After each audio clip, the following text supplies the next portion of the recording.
Hello မိုးတဲရောဒီနေ့ညစာကိုမလာရှန်ကောစားဖြစ်ပါတယ် ရအများကြီးမတို့အရွက်ကိုစားချပါပြီ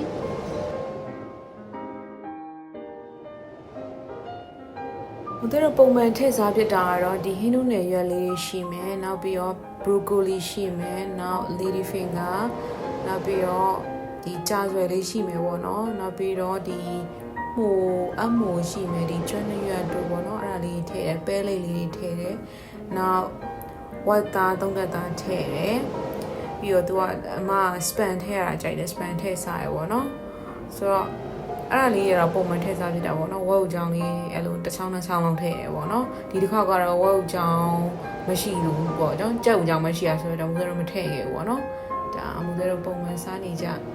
ထည့်ဖြစ်တဲ့ဒီ ingredient လေးပေါ့နော်စားကြပါအောင်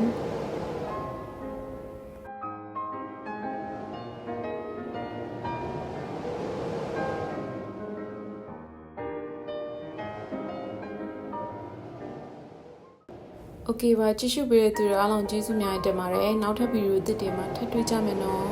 တတ်တာ